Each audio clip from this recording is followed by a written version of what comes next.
Hi. Today we're moving on through the reactions. We talked about single replacements last time, so double replacement. Same as before, we're going to watch through this video. If you have any questions, anything that occurs to you, go ahead and jot it down.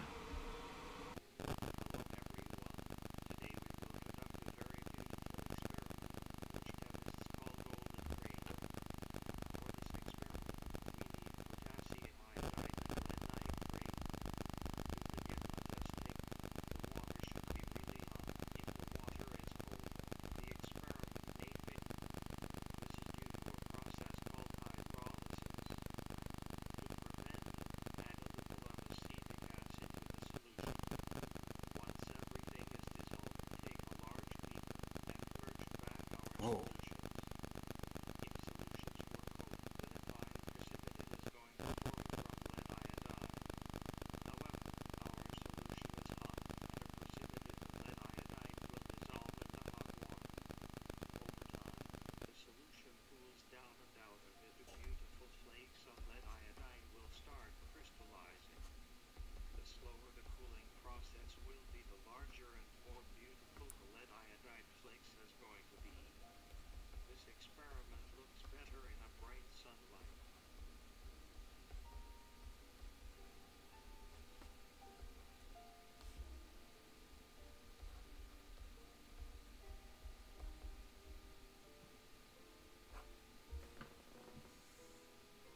That's just pretty. If you want to listen to the rest of that, I will put a link below. Let's talk about this reaction. This is two things. One, this is reminiscent of my first day as a chemistry student. This is exactly the demonstration I saw. The teacher came up with two beakers, had clear, colorless solutions in them. They both look like water. She said, "Do you think these are water?" "Yeah, okay." Poured them together, boom, yellow solid. It was amazing to see. It kind of got me hooked from day one. And then second, like it says in the video, I just do want to say, if you ever think you had the capability of doing this at home, just be careful. Lead salts are very toxic.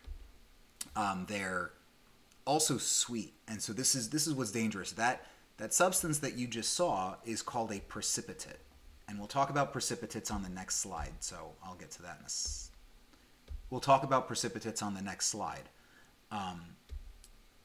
So I'll mention that again. But first, just a brief review of double replacement reactions.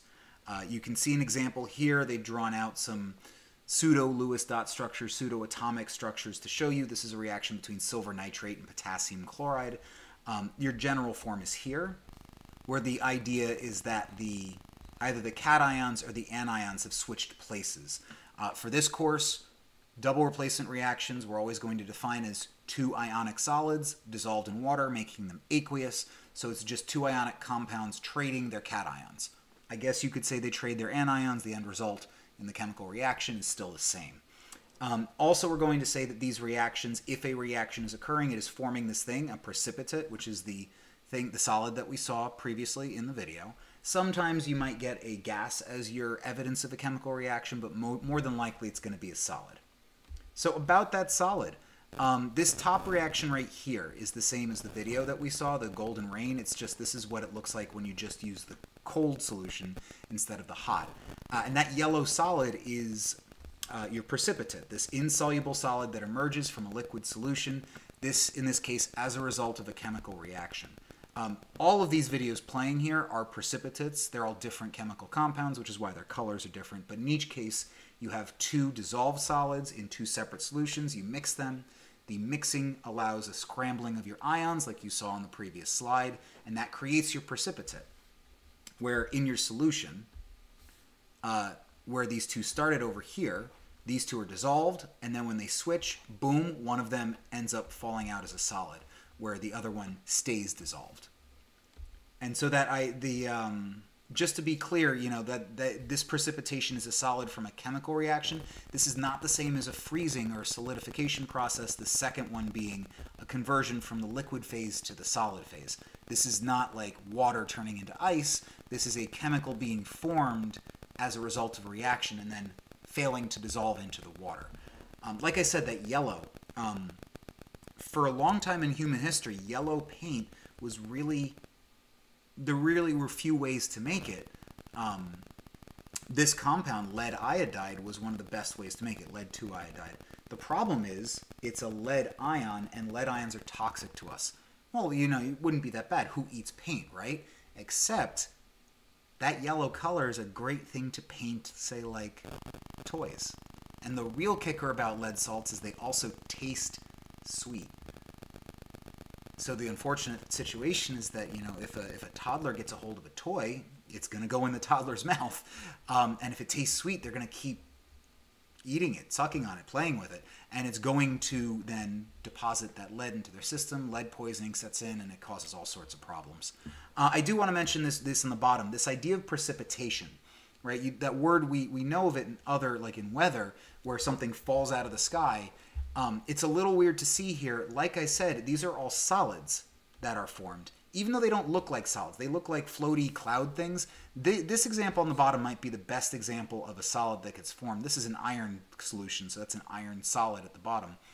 But you can kind of see it is kind of floating, but it's also kind of resting. If we let these all sit for a time, all of the solid that you're seeing, all the clouds, would settle down to the bottom and get thicker and create a solid later. Like you saw with the golden rain, those crystals would settle out to the bottom of the solution. So speaking of solution and dissolving and solubility, there's an idea that we've kind of skirted around, and I want to call attention to it. We spent a long time talking about how ionic compounds dissolve in water, with your positive ion being attracted by the negative pole of water.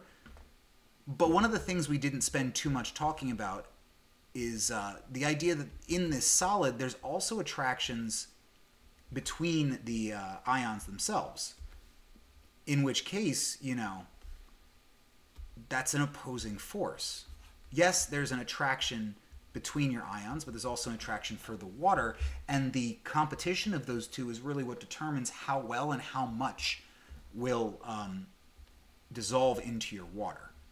And that term, how well and how much, is called solubility. Sometimes we use the how much, sometimes we use the whether or not. For today, we're focusing on the whether or not. If a substance does dissolve, it's going to be called soluble, and if it doesn't, it's going to be called insoluble. And this table here is table F from your reference tables. We are going to use it extensively today. It just lists the solubility for various ionic compounds, whether or not they do dissolve. It is all based off of that relative attraction. You could put numbers to it, but let's not worry about that too much today. In terms of executing table F, the reading it is a little hard to get the hang of, but once you do get the hang of it, hopefully it does become pretty quick. The idea is that on the left side, we have ions that generally will form soluble compounds, and you're going to look for the ion, the positive or the negative ion, in your ionic compound on the list. You're just going to go search for it. And if it's found on the left side, those are typically soluble, and you would denote that with the AQ, meaning aqueous. There's water present no matter what. This here is the video for this specific chemical reaction shown on the slide. There are several exceptions. So once you find your ion, you do have to pay attention to what other ion is present in that specific compound. If it falls under the exceptions, you're instead going to label it with a solid. If the ion is found on the right side of your table, it's the opposite. These are typically insoluble, which would be labeled solid, with certain exceptions labeled aqueous. There are plenty of patterns you're going to see below. I'll let you take a pause and go look at this on your own if you want to see what those patterns are. They're kind of neat. There are some general rules you can pull out of it, but I'd rather just talk here about taking our time to read the table. So we've got 2 ions in each of these ionic compounds. I'm just going to underline them. And we're just going to look for them in our label. I want to look at the first 2, even though they have labels. I want to confirm that we know how to read the table. We have silver and nitrate. So let's look. We've got our nitrate here. And I see some silvers being mentioned in certain places, but usually we're going to look in the left column of both sides of this table first, and then look for the exceptions. So we're going to ignore the 2 silvers on the bottom. And we're just going to focus on this nitrate. It says ions that form soluble compounds, nitrates soluble. The exceptions are blank. No exceptions. So silver nitrate is labeled with an AQ. Sodium chloride. Again, we're going to look for either sodium or chloride. I see both the sodium and the chloride on the left. Sodiums are soluble, no exceptions, and chlorides are here. It says chlorides are soluble unless combined with silver, lead 2, or dimercury. Since sodium is not silver or lead 2 or dimercury, it's not one of the exceptions, so it's aqueous. You'll notice that both ions support each other. You're never going to find a contradiction on this table, so if you feel like you found one, it's best to double back and look at things again, but sodium chloride is soluble in water, it gets the aqueous. Looking at the two products over here, we have silver chloride and sodium nitrate. Again, we're going to look for those relevant ions. We've got our chloride for the silver chloride. It says soluble except when combined with silver. Well, looking at that, that means this is one of our exceptions, and when silver and chloride ions get together, they make a solid. For sodium nitrate, we're going to look. We have our sodium and nitrate again. Both are soluble, no exceptions, so we're going to label AQ. So we didn't actually need the right side of our table for this reaction, but now we've gone through and labeled, and I can be confident to say that in this video that the white solid that's going to settle to the bottom is silver chloride, where the sodium and nitrate ions are still dissolved in that water. So you could actually even filter this and separate them out if you wanted to. Taking a look, though, like we did this with the previous video, if you have table J at your disposal and you know that this is a double replacement reaction because it's two ionic compounds reacting, we can now use table F in the same way, and we can predict the products of our chemical reaction. Like with before, you do have to be sensitive to the ionic charges of the individual ions. Just because something is a NO3 taken twice in your reactants, that doesn't mean it's going to be an NO3 taken twice in your products. So your first step in trying to determine the products of your double replacement reaction are to actually unswap your ions. And in this case, the Ki, that's a +1 and a -1, so I'm not too worried about it. Then when we switch them, we're going to be pairing them up. I'm going to change my color. We're going to be pairing up the lead with the iodide. So if we swap those two, what we're going to get is PbI2.